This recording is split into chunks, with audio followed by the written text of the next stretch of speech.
The night I married the Monster King, I thought my suffering had finally ended. But when I found the letter my father left for me, the truth inside broke me more than any curse ever could. He didn't sell me to save us, he sold me for gold. And the man behind that silver mask wasn't who I thought he was. The first time I saw the truth, I was a bride. The room was cold, the fire low, and the walls were made of dark stone. Outside, the wind cried like a child. People in town called my new husband the Monster King. I had never seen his face. He wore a silver mask like a frozen moon. On my wedding night, he left me alone for a moment and said he would return. I stood in my white dress, shaking. On the table lay a folded letter with my name. Lily. My hands would not stop trembling, but I opened it. The light from the candle shook with me. It was my father's writing. I knew every curl of his pen. Lily, it said, forgive me. I promised you to the king before you were born. I did it for gold. I told the town he forced us. He did not. I did. The room went quiet inside my head. It was like the world stopped and listened with me. I read the words twice, then 3 times. My father had sold me. Not to save us. Not because we were hungry. He did it long ago for money and pride. My chest hurt. I pressed the paper against my heart like I could push the hurt back in, but it stayed. The door handle turned. Footsteps came closer. I lifted my head. The Monster King was coming back. Now I will tell you how I reached that night. I grew up in a small town called Riverbend. We had brown roofs, muddy streets, a narrow bridge, and a church bell that rang when it wanted to be heard. People said the castle on the hill belonged to a monster. They called him the Monster King because no one really knew him. They said he collected taxes with iron hands and wore a mask that hid a scar. They said he punished lies and broke thieves. When you do not know the truth, fear makes its own stories. Our town had many stories. We were poor. My father, Thomas, worked in the fields in summer and brought wood to the market in winter. My mother, Grace, made soup, mended clothes, and hummed soft songs when the night felt too heavy. Some days we ate well. Some days we counted bread like treasure. My father liked to stand tall and talk strong. He wanted people to call him wise. He hated looking weak. When I was 9, I played by the river with a boy named Ben. He had quick hands and a laugh that jumped from stone to stone. We chased minnows and skipped rocks. One day a coach passed us on the far road. It was black and silent, like a crow's shadow. Ben watched it with wide eyes. Do you think the Monster King is inside? He asked. I said no, but I felt my stomach turn. We hid behind a tree until the coach was gone. Then we laughed because we were alive and the sun still warmed our backs. That is how children fight fear. They laugh and keep moving. As I grew older, I saw more. I saw my father look at gold the way thirsty men look at water. I saw him come home with bright eyes after speaking with men at the inn. I heard whispers of deals. I saw my mother fold her hands and pray in the corner. When harvest failed and rain ruined the wheat, many fathers looked small. Mine looked angry. He said the Monster King made life hard. He said the king took and never gave. People nodded. It felt good to blame someone we did not know. Once, soldiers came and posted a notice in the square.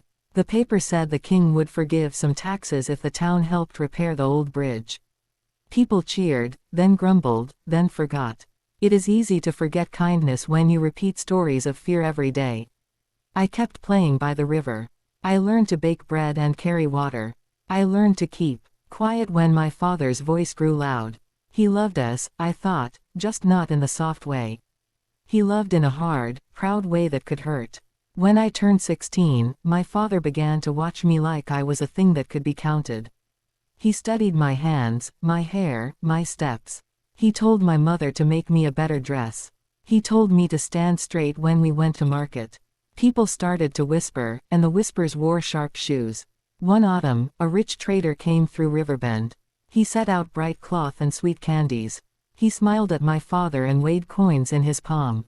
I saw the look in my father's eyes. The trader asked, "Do you have a daughter?" like he was asking about a goat or a horse. My mother pulled me behind her, and the trader laughed and drove away. My father did not speak to us that night. He just stared at the fire and rubbed his hands. Winter came early and hard. Snow covered our roof like a heavy blanket. Work was thin. One day my father left before dawn. He came back after dark with a new coat and a closed mouth. My mother asked where he went. He said, "To the hill." The hill meant the castle. She went quiet then. I think her heart knew something mine did not yet know. After that, things changed. We had more flour. We had meat twice a week. My father paid for a new door. He began to walk through town with his chin high. People asked him for advice. He liked that. Spring came with fast water and bright flowers. The bell rang every day for weddings or work calls. Then the bell rang one strange afternoon and everyone gathered in the square. The soldiers from the hill stood there with a clean paper and a blue ribbon. The captain cleared his throat and read, "By decree of King Edmund of the Hill, the house of Thomas of Riverbend shall present his daughter, Lily, to become bride of the king on the first day of summer." Silence. The kind of silence that falls from the sky. My mother's hand found mine and squeezed so hard it hurt. My father stepped forward like he had been waiting for his name to be called. His face was calm. His voice was strong. He said, "We accept." He said it too fast. He did not look at me. People stared at us. Some looked sad. Some looked scared. A few looked jealous because a poor girl would live in a castle. Someone whispered, "Monster King," and it ran through the crowd like a small dark wind. At home, I cried and asked why. My father said the king demanded it because we were poor and owed taxes. He said it was to save us. He said I would bring honor to our family. He hugged me with stiff arms.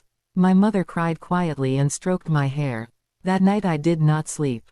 I watched moonlight crawl across the floor and wished it would speak. The days after felt like walking inside a glass bottle. Everyone could see me. Old women pressed coins into my hand and said to be brave. Children followed me and asked what a monster looks like. I did not know. I had never seen him. I only had stories. On the last evening before I left, Ben came to the gate and gave me a smooth river stone. "It skipped 7 times, he said. "Carry it when you are afraid." I put it in my pocket and tried to smile like my face was not breaking. Morning came. The iron carriage rolled into Riverbend with slow wheels and sharp edges. Soldiers stood like tall trees. My father held my arm and led me forward. I searched his face for a crack, for a soft place, for a sign this was a bad dream. He kept his eyes on the carriage. The captain opened the door. My mother kissed my forehead and pressed a small cross into my hand. My father lifted my chin and said, "This is for the best." I climbed in. The door shut with a sound that felt like a lock on my heart.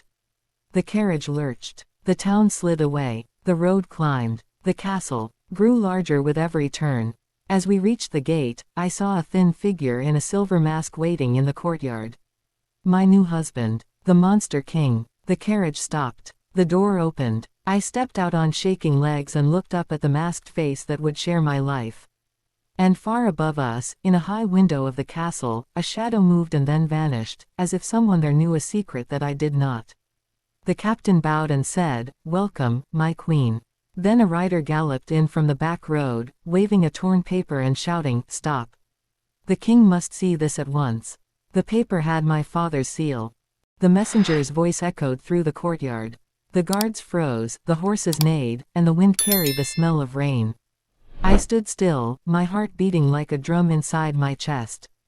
The rider dismounted and handed the torn paper to the captain.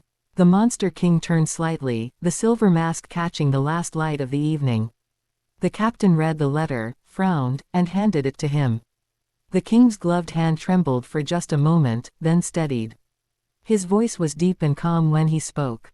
"Take her inside." I followed the guards through tall gates and long halls lit with torches. The castle was nothing like the stories.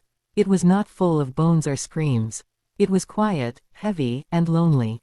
The walls whispered when the wind moved through the stones. I wanted to ask what was written in the letter, but the words were stuck behind fear. They led me to a large room with a tall bed and curtains the color of storm clouds. Food was laid out on a golden tray, fruits, bread, and a jug of water. I could not eat. My stomach was tied in knots. That night, I could hear footsteps in the hall. Slow, careful, and soft. The door creaked open, and the Monster King stood there. His mask glimmered in the firelight. I could see his eyes through the slits, blue, sad, and tired. "Do not be afraid," he said. His voice was gentle. "You are safe here." I nodded but said nothing. He looked at me for a long moment, then turned to leave. Before he stepped out, I asked, "Why me?" He paused. "Because your father asked it." My heart dropped. "He asked you?" "Yes," he said. "He offered you years ago." I tried to refuse. He left before I could speak again. The door closed, and I fell to the floor, crying into my hands. My father had not been forced. He had chosen this. The next morning, a maid came in, a thin woman named Martha with kind eyes. She said the king rarely came out of his study, and the servants barely saw him. She whispered that the letter from my father arrived every few months, sealed with red wax. I spent my days walking through the castle gardens. Roses grew wild there, untamed and beautiful. I thought of my mother, her gentle hands, and her prayers. I wanted to run away, but soldiers guarded every door. One afternoon, I heard voices behind the library door. The king was speaking to an old man. "She cannot know," the old man said. "If she finds out, everything will be lost." "She deserves to know the truth," said the king. "No," the old man said. "Her father will be ruined, and you will break her heart." I pressed my ear closer, but footsteps approached, and I hurried away. My mind spun. What truth? What else was my father hiding? Days turned into weeks. The king never hurt me, never raised his voice. He spoke kindly but kept a distance. I started noticing things: books about curses, old portraits covered with dust, and a silver mask placed carefully on his table when he thought no one watched. Once, I saw his hand without the glove. His skin was normal. No scars. If his face wasn't disfigured, why did he wear the mask? One stormy night, lightning flashed across the sky. I couldn't sleep, so I walked to the balcony. Below, I saw the king kneeling before a statue, the mask beside him. The wind carried his whisper, "Forgive me." The candle in my room flickered and went out. When I turned, someone stood in the shadows. I gasped. It was Martha, the maid. "Miss Lily," she said in a trembling voice. "You mustn't go near the west wing." "Why?" I asked. Her lips quivered. "Because that is where the real king sleeps." Before I could ask what she meant, a thunderclap shook the windows. She bowed quickly and hurried out, leaving me alone with fear crawling up my spine. That night, I dreamed of my father standing beside the monster king, both of them whispering my name. When I woke, I could still hear it echoing in my ears. The next morning, I went to the west wing. The guards were gone. The hallway was cold and silent. At the end was a heavy door with iron chains. My hand shook as I pushed it open. Inside was a room filled with candles and mirrors. In the center was a bed, and lying on it was someone who looked exactly like the monster king, but asleep. Then, behind me, I heard a voice. "You weren't supposed to see this." It was the king. But how could he be behind me and also lying on the bed? The candles flickered. The man on the bed stirred. His eyes opened. They were blue, just like the king's. And both of them spoke at once. "Lily." The room spun. My knees went weak. I reached for the wall, but the world went dark. When I opened my eyes, I was lying in my room again. The morning sun was pouring through the window, soft and golden. For a moment, I thought I had dreamed everything. But when I touched my wrist, there was a faint bruise where one of the king's guards had grabbed me before I fainted. The door opened, and Martha came in with a tray. She looked pale. "You shouldn't have gone there," she whispered. "There are things in this castle that must remain unseen." "What was that?" I asked. "Who was lying in that bed?" She shook her head. "Please, for your own safety, stop asking. The king forbids it." But I couldn't stop. Every part of me needed to know. Why did two men look the same? Why did one sleep and the other walk?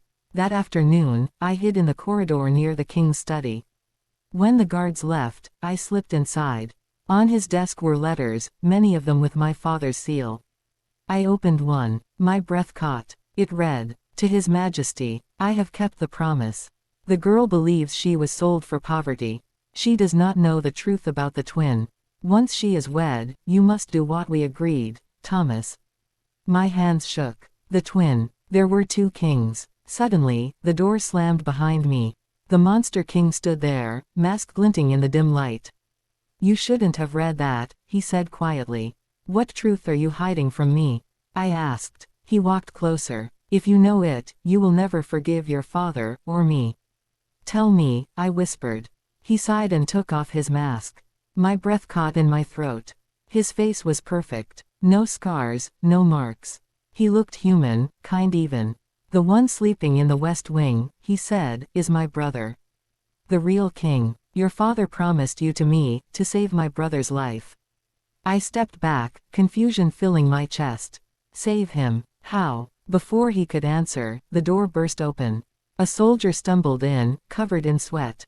"My lord," he shouted, "the king is awake, and he's asking for his bride." The Monster King's eyes widened in fear. "Lily," he said, voice breaking, "whatever happens next, do not believe what he says." Then the bells began to ring through the castle. And I knew, the real monster was about to rise. The bells thundered through the castle like the sound of the earth splitting open. Servants ran across the halls, guards shouted orders, and the air filled with panic. I stood frozen in the middle of my room, holding the letter I had found, the one that spoke of a twin and my father's promise. The Monster King had vanished into the noise, leaving me with his warning echoing in my head. Do not believe what he says. But who was he? The brother in the West Wing. The one who looked exactly like him. Before I could think, Martha burst into the room. Her hair was messy, her hands trembling. "He's awake," she whispered. "The true king has risen. You must stay here, my lady." I grabbed her arm. "Tell me the truth, Martha. What's happening? Who are these two men?" She looked around, then closed the door quietly. "They were born together," she said. "Twins. But when they were children, a curse fell upon this castle. It said that one would rule by light and the other by darkness. One heart pure, one heart poisoned. To protect the kingdom, their father sealed the darker twin in a sleeping spell. The one you married, the one you call the Monster King, took his place as ruler." My head spun. "So the man I married is not the true king." "He was," she said softly, "but not by blood. By choice. By sacrifice. He wore the mask so no one would see his face and notice they were the same. But when your father came to the castle years ago, he made a deal. A deal that broke the balance." I took a step back. "What deal?" She hesitated. "Your father promised your hand to the king's twin in exchange for golden land. But when the sleeping twin was found still cursed, the living one took you instead, hoping to protect you from the darkness." Tears filled my eyes. "So my father sold me to a curse." Martha's face went pale. "You must hide, my lady. If the waking king remembers the old promise, he will claim you." Before she could say more, the door swung open. Two guards in silver armor entered. "The king requests the presence of his bride," one said. Martha tried to stop them, but they pulled me gently but firmly. My legs felt like stone as they led me through long corridors lit by torches. The castle looked different now, brighter, yet colder.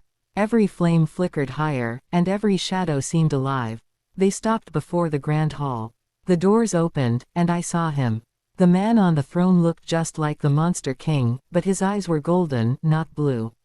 His smile was warm but strange, like sunlight that burns. He rose when he saw me. "My bride," he said softly. "So long I have slept, waiting for this moment." My voice cracked. "Who are you?" He laughed quietly. "I am Edmund, the true king of this land. The one your father promised you to."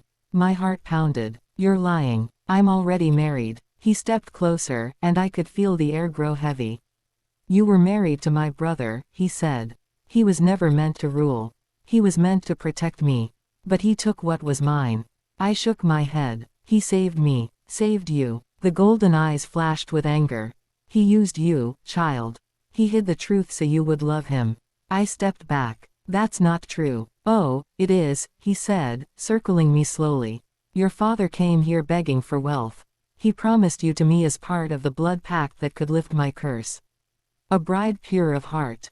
But my brother betrayed the deal. He took my bride, took my crown, and left me in eternal sleep.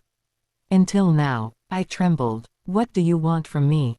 He smiled coldly. "What was promised? Your love will break what remains of the curse. And your heart will make me whole again." The guards began to move toward me, but before they could touch me, the doors burst open with a crash. The Monster King, the one with blue eyes, stood there, sword drawn, his mask gone. His face was hard and fierce, yet filled with sorrow. "Let her go," he commanded. The golden-eyed king smiled. "Ah, brother, you should have stayed in the shadows. I should have let you rot," said the Monster King.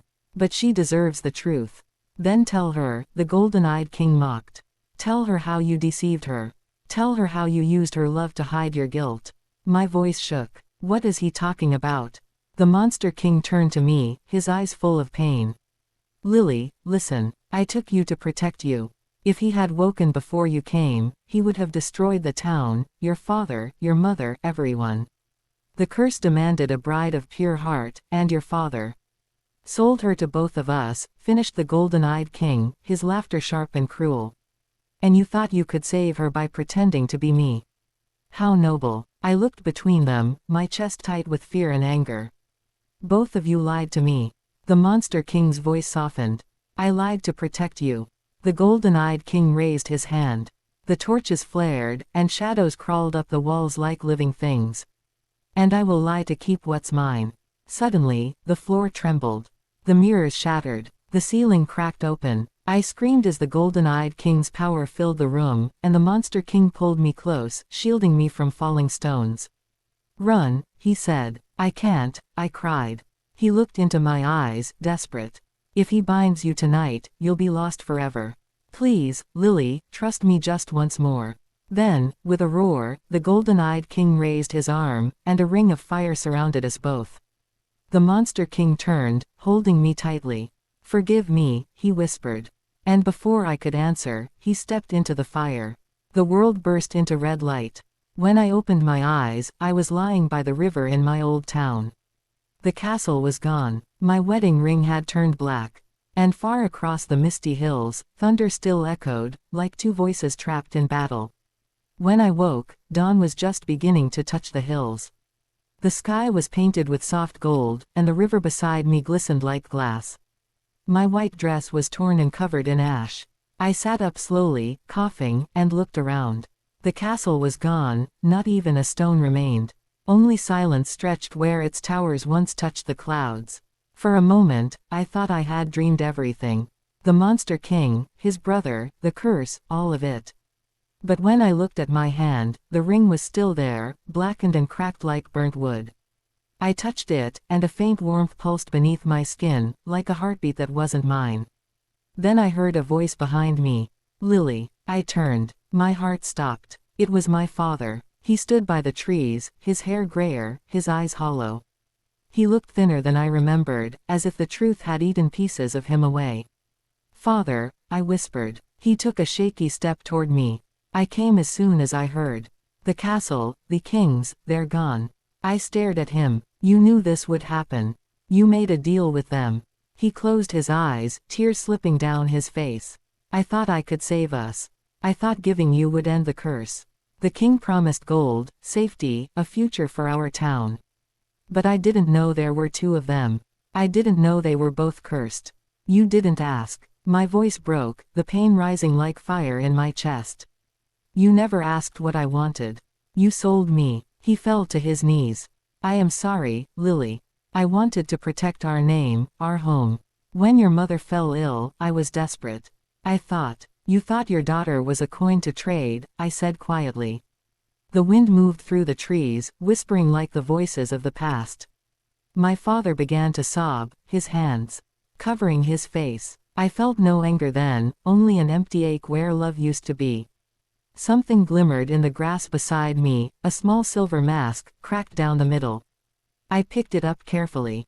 When I touched it, I heard a faint whisper, as soft as breath. "Lily, run." It was his voice, the Monster King's voice. I looked toward the mountains. For a moment, I thought I saw two shapes in the fog, one dark, one bright, circling each other like shadows locked in forever battle. Then the image faded, and only the wind remained. "Lily," my father said weakly. "We can start again. We can rebuild." I turned to him. "We can never rebuild what you destroyed." He lowered his head. "Then what will you do?"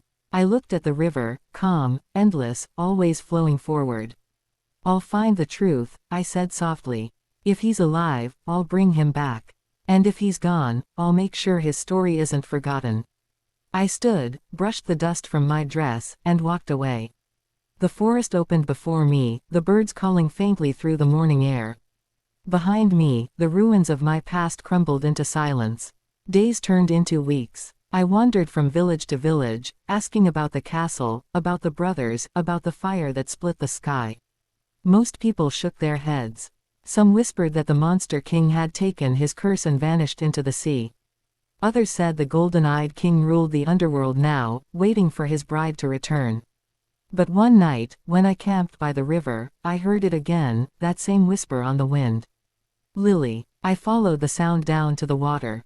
The moonlight danced across the surface, and for a heartbeat, I saw him, the monster king, standing on the other side, mask gone, his blue eyes shining with sorrow. You kept your promise, I whispered. He smiled faintly. And I always will. The water shimmered, and he was gone, leaving ripples that sparkled like tears. I fell to my knees and wept, not from pain this time, but from understanding. Some love stories don't end in castles or crowns. Some end in lessons, hard ones that change us forever. I learned that not every monster wears a mask, and not every father is a protector. Sometimes, the people we trust the most are the ones who hurt us deepest. But even in the ruins, there is hope, the kind that grows quietly, like wildflowers through broken stone. As dawn rose once more, I held the cracked silver mask close to my chest and whispered a promise into the wind. I will live, I said.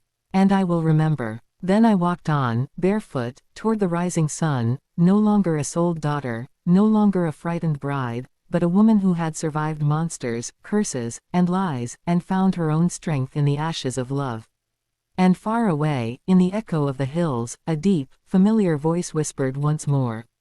I'm proud of you, Lily. Then the wind fell silent. The story of the Monster King was over. But mine had just begun. If you were in my place, would you forgive your father or the Monster King? Tell me in the comments, and don't forget to like, follow, and subscribe for Chapter 2. The truth only gets darker from here.